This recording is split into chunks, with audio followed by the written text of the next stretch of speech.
오늘은 요한계시록 1장 7절 말씀에 나타나고 있는 볼지어다 그가 구름을 타고 오시리라 하는 말씀이 있습니다. 이 구름에 대해서도 좀 의견이 분분하게 갈리고 있습니다. 그러면 오늘 이 구름을 타고 오시리라 하는 이 부분을 우린 어떻게 해석을 해야 될 것인가 하는 점입니다. 문제는 구름을 타고 오시리라고 하는 것을 부정하는 어떤 이유를 걸고라도 부정하고 부인하고 하는 그런 입장에서는 무언가 그 구름을 해석하려고 하는 그들 나름의 그 교리를 만들기 위한 자기 집단의 어떤 교리를 이루어가기 위한 또 자기 집단의 그 어떤 사람을 강조하기 위한 이제 그런 의미로 이 구름을 해석할 경우가 있습니다. 어쨌든 이 구름을 타고 오시리라고 할 때 중요한 부분, 그 성경을 해석하는 어떤 키워드가 있다고 하면 그게 뭘까요? 그가 어떤 몸으로 오시느냐 하는 것입니다. 자, 우리는 예수님께서 오실 때에 그 형체는 어떤 형체일까 하는 것을 아는 것이 중요합니다. 무엇보다도 죽었다가 살아나신 그분의 형체가 어떤 형체인가 그걸 알아야 그분이 하늘에 올라가실 때 어떤 형체로 올라가셨는가 하는 것을 알 수 있습니다. 우리는 여기에서 중요한 부분을 우리가 잊어서는 안 됩니다. 올라가는 것은 사람들이 인정하면서도 올라갔다고 하는 것은 거부하지 않습니다. 그런데 구름 타고 오신다고 하는 것은 거부하고 있어요. 자, 그러면 우리 한번 그분이 죽으시고 사흘 만에 부활하시고 승천하시기 직전까지의 그분의 형체는 어떤 형체였습니까? 문이 닫혔는데 닫힌 그 문 사이로 이미 들어오셨던 그런 주님이십니다. 그게 요한복음 20장 26절 말씀입니다. 문이 닫혔는데 너희에게 평강이 있을지어다 하고 샬롬 하고 예수님이 부활하신 뒤에 제자들이 있는 곳으로 오십니다. 이미 그 말씀에 보면 이미 모든 문들이 닫혔고 그럽니다. 문들이 다 닫혀 있는 상황에 예수님께서 들어오셨습니다. 물론 자기들이 있는 공간은 더 확실하게 잠궜을 것입니다. 그런데 그곳에 주님이 들어오셨습니다. 예수님의 그 죽었다 살아나신 그 부활체는 그렇게 닫혀있는 문이라 할지라도 그런 거에 전혀 구애됨이 없이 들어오실 수 있는 그런 형체입니다. 또 누가복음 24장 15절 16절 말씀에 보면 예수님께서 엠마오로 내려가는 두 제자와 함께 걸으면서 말씀을 나누고 있었습니다. 그러나 자기들과 동행하시는 그 사람이 누구신 줄 알아보지 못하는 바로 그런 형체입니다. 함께 이야기를 하고 함께 대화를 나누면서도 그가 자기들을 그렇게 매료시킨 자기들의 마음을 휘어잡은 그런 예수 그리스도 자기들의 스승이라고 하는 것을 알아보지 못합니다. 함께 말을 섞어도 그가 누구인지 알아볼 수 없는 형체. 이게 예수님의 부활체입니다. 또 누가복음 24장 30절 31절인데요. 눈앞에서 떡을 가지고 분명히 축사하셨습니다. 그리고 떡을 떼어주셨습니다. 그리고 떡을 떼어서 그것을 받는 순간에 눈 깜빡하는 사이에 사라지셨습니다.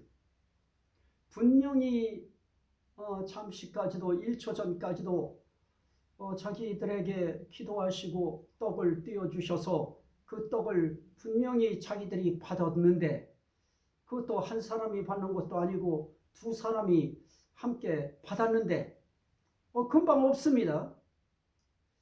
이건 한 사람만의 이야기라고 하면 뭐 어떤 착시 현상이라고도 할 수 있겠습니다만은 두 사람이 분명히 함께 있는 자리에서 그런 일이 생겨진 것입니다. 자, 여기서 그 예수님의 부활체는 어떤 것입니까? 있다가 눈 깜빡할 사이에 사라지는 그런 형체입니다. 이게 바로 부활체인 것입니다. 그리고 사도행전 1장 9절 또 누가복음 24장 50절 말씀에 보면 51절까지죠. 사람들이 보는 데서 어떤 보조 재료 없이 하늘로 올리워지실 수 있는 형체. 이건 참 신비한 형체입니다. 그게 바로 부활체였습니다. 그리고 다메섹을 향해 오고 있는 그 사울을 향하여 강렬한 빛을 비추시면서 사울아 사울아 네가 어찌하여 나를 박해하느냐라고 음성을 들려주실 수 있는 형체. 그게 바로 예수님의 부활체였습니다. 자, 그렇다고 하면 이 형체는 분명히 우리와 같은 그런 육체가 아닌 부활체인 것입니다. 물론 그 부활체에 대한 어떤 이름을 좀 더 성스럽게 또 다른 표현으로 물론 불리워질 수도 있을 것입니다. 우리는 예수님이 이 땅에 오신 그 모습을 도성인신하셨다 이렇게 표현도 하듯이 뭐 좀 색다른 표현도 물론 할 수 있을 것입니다. 어쨌든 예수님의 그 부활체는 이렇게 시공을 뛰어넘어서 넘나드실 수 있는 그런 형체다. 이것을 우리가 잃어버리면 안 됩니다. 놓쳐버리면 안 됩니다. 그리고 그분은 보조재료 없이도 하늘에 오르셨던 분입니다. 그렇다면 보조재료 없이 그 오르셨던 그대로 다시 내려오실 수도 있습니다. 그런데 거기에 구름을 타고 오시겠다고 하는데 그것이 문제가 되겠습니까? 이 부활체에게 있어서는 사실 문제될 것 없는 것입니다. 그 정도로 그분에 대한 부활체의 능력과 또 그분의 권능을 또 우리가 섬기는 하나님의 그를 죽은 자 가운데서 살리시는 하나님의 권능은 그를 하늘에 오르시게 하신 권능 거기에서 멈추시지 않고 또 이 땅에 그 예수님을 내려보내실 수 있는 하나님의 그 권능 이것을 우리가 인정한다고 하면 구름 타고 오신다고 하는 거에 무슨 장애가 있겠습니까? 그분이 말씀하시면 만상이 나타납니다. 그리고 그분이 말씀하시면 모든 만상이 일어섭니다. 이렇게 말씀으로 천지를 또 만물을 창조하실 수 있는 그분이 예수님을 이 땅에 재림하시게 하실 때, 오시게 할 때, 이 땅에 오시게 못하시겠습니까? 자, 그렇다면 오늘 한번 우리가 말씀을 한번 한 절 보시도록 합니다. 계시록 그 10장 1절 말씀입니다. 계시록 10장 1절 말씀을 먼저 봅니다. 내가 또 보니 힘센 다른 천사가 구름을 입고 하늘에서 내려오는데, 자, 여기에 그 어떤 힘센 한 천사가 구름을 입고 하늘에서 내려옵니다. 사람들은 우주복을 입어야 대기권을 벗어난 달나라에 도착해서 탐사할 수 있습니다. 이 신령체라고 하는 특별히 이 영체 혹은 이 부활체, 이 몸을 우리 육체와 같이 여겨서는 안 됩니다. 힘센 한 천사도 구름을 입고 하늘에서 내려오는데, 자, 천사들도 구름을 입고 내려올 수 있다고 하면 예수님께서 구름 입고 내려오시는 일이 어렵겠습니까? 자, 또 계시록 11장 12절 말씀에 보면 두 증인이 나타납니다. 두 선지자인데요. 두 감람나무라고 하는 그런 별칭을 가진 그 두 증인도 하늘에서 이리로 올라오라 하는 그 음성을 듣고 어떻게 하늘에 오릅니까? 구름을 타고 하늘에 올라갑니다. 자, 이렇게 구름을 타고 올라가고 구름을 입고 내려오고 하는 이런 일이 이런 신령체에 있어서는 그렇게 불가능한 일은 아닙니다. 그리고 우리 입장에서는 예수님이 하늘에 올라가신 것을 믿는 것처럼 구름 타고 오시는 그분을 믿는 것, 이것이 참된 신앙인의 자세인데요. 자, 한번 시편 104편입니다. 시편 104편 2절에 보면 주께서 옷을 입음같이 빛을 입으시며 하늘을 휘장같이 치시며 물에 자기 누각의 들보를 얹으시며 구름으로 자기 수레를 삼으시고 바람 날개로 다니시며 바람을 자기 사신으로 삼으시고 불꽃으로 자기 사역자를 삼으시며 그럽니다. 자, 여기에 구름으로 자기 수레를 삼으시고 하는 표현이 나타납니다. 자, 이렇게 하나님은 구름으로 자기 수레를 삼으시고 바람을 날개 삼으시는 하나님의 권능. 자, 이 말씀 한 절을 우리가 대입해서 본다고 하면 예수 그리스도께서 구름을 타고 오신다고 하는 것이 그렇게 믿지 못할 만큼 의심스러운 일입니까? 육체 같으면 구름을 타면 밑으로 떨어지겠지요. 하지만 예수님이 육체입니까? 예수님께서 오실 때의 그 형체는 부활체인 것입니다. 신령체인 것입니다. 우리가 생각하는 그런 육신으로 보면은 안 되는 것입니다. 그런데 개중에는 이렇게 구름 타고 온다고 하는 부분을 희화화하는 그런 집단들도 있습니다. 구름 타고 오면은 그게 올 수 있는 거냐고 뚝 떨어지지. 그러면서 고웃음을 칩니다. 그걸 믿는 사람들을 고웃음 칩니다. 우리는 최소한 구름 타고 오신다고 하는 것을 믿는 그 신앙을 가질 때에 무조건적 맹신이 아닌 것입니다.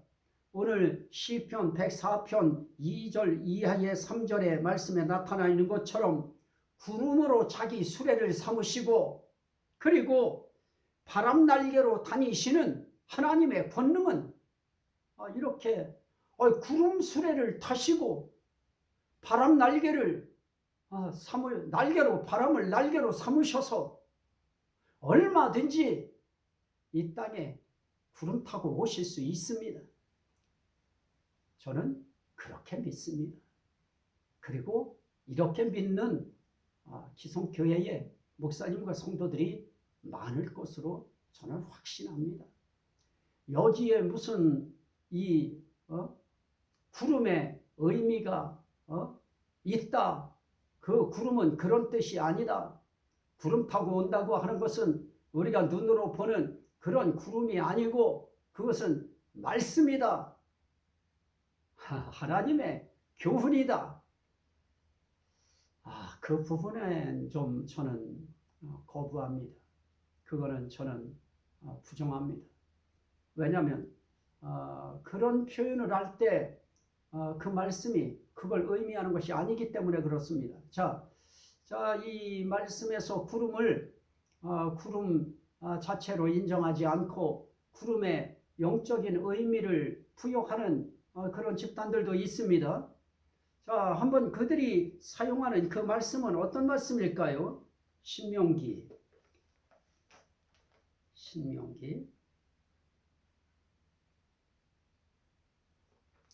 32장 신명기 32장입니다. 2절 말씀에 보면 1절부터 볼까요? 하늘이여 귀를 기울이라 내가 말하리라 땅은 내 입의 말을 들을지어다. 내 교훈은 비처럼 내리고 내 말은 이슬처럼 맺히나니 연한 풀 위에 가는 비 같고 채소 위에 단비 같도다. 그래서 여기에 있는 이 말씀을 적용해서 이 구름에 대한 영적 의미를 부각시키고 부여시키려고 하는 그런 사람들은 여기에서 이 비 그리고 이슬 이거에서 그 어떤 의미를 만들려고 합니다. 자, 오늘 여기서 이야기하는 하나님의 교훈, 하나님의 말, 그건 무엇입니까? 그 교훈은 비처럼 내리고 이슬처럼 맺히는 것이다. 그것입니다. 자, 그렇다면 여기서 이야기하는 이 비, 이슬, 그것이 증발해요. 그러면 이 물방울이나 이런 작은 입자가 이제 그걸 뭐라 그럽니까? 이제 수증기 죄송합니다. 이 공간이 참 춥습니다. 다른 걸 공간이 작기 때문에 기구의 어떤 보온 난로나 히터를 틀면 이 영상에 지장이 있어서 그냥 추운데 그냥 이렇게 놓고 하다 보니까 제가 기침이 납니다. 약한 탓이겠지요. 죄송합니다. 하지만 자, 오늘 우리가 말씀을 나누려고 하는 자, 이렇게 그 비 또 이슬, 수증기, 이런 것들이 또 심지어 얼음 입자까지 이런 것들이 총망라하여 그것이 증발하여 그렇게 모여서 공중에 떠 있는 것, 그걸 구름이라고 합니다. 그러면 이 구름을 표현할 때 이 이슬도 또 비, 이것도 다 이렇게 구름 되는 거 아니냐. 결국은 그것입니다. 이 비라고 하는 그 뭡니까? H2O 또 물이 H2O라고 하는 그 산소 하나와 그 수소 두 분자 이것이 뭉쳐서 물이 된다. 그것이 결국은 구름이 되는 것이다. 이것입니다. 그렇게 연결을 참 그렇게 시켜서 그러니 이 비라고 하는 거, 이슬이라고 하는 거 결국 구름이라고 하는 것과 의미가 맞닿는 것이다. 그러기에 여기에 비를 뭐라고 했느냐, 이슬을 뭐라고 했느냐, 하나님의 교훈, 하나님의 말, 다시 말하면 하나님의 말씀이라고 했지 않느냐. 그러니 그 구름이라고 하는 것은 하나님 말씀이다. 그래서 결국 예수님께서는 그 구름 타고 오시는 것이 아니고 말씀 타고 오시는 것이다. 이렇게 하는 것입니다. 결국 그 말씀을 이제 자기들이 가지고 있는 그 어떤 말씀과 연계시키려고 하는 그런 꼼수겠지요. 자, 여기서 이야기한 그 비와 이슬, 그것과 구름이라고 하는 것을 그렇게 말을 엮어서 구름되게 하는 것, 이거는 해석에 있어서 많이 빗나간 것입니다. 오늘 신명기 32장에서 이야기하는 이건 구름이 아니고 비인 것입니다. 이건 구름이 아니고 이슬인 것입니다. 그것도 내 교훈은 비요 그것이 아닙니다. 내 교훈은 비처럼 내리고 그리고 내 말은 이슬처럼 맺히나니 그래서 그건 단비 같은 것이다. 그런 것입니다. 그러니 이 채소에 단비같이 생명을 공급하고 하는 그런 비라고 하는 것을 이야기하면서 그게 바로 교훈이라는 것입니다.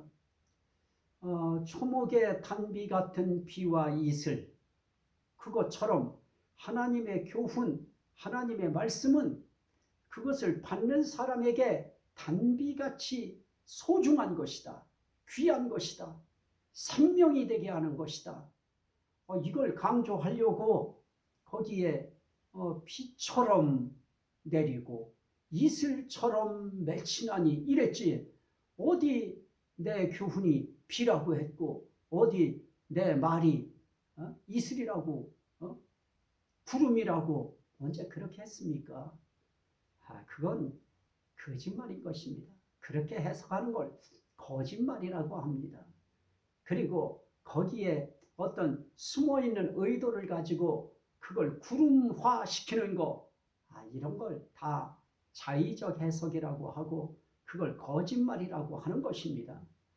참된 우리 신앙은 시편 104편 2절 이하에 있는 것처럼 구름으로 자기 수레를 삼으시며 바람으로 날개를 삼으시는 하나님의 그 권능의 역사는 예수님이 이 땅에 오실 때에도 그 구름을 수레로 삼으시고 그리고 바람을 날개 삼으셔서 얼마든지 구름 타고 오실 수 있습니다. 그래서 여기 구름 타고 오시리라고 하는 거기에 다른 의미 거기에 갖다 붙일 이유 없습니다.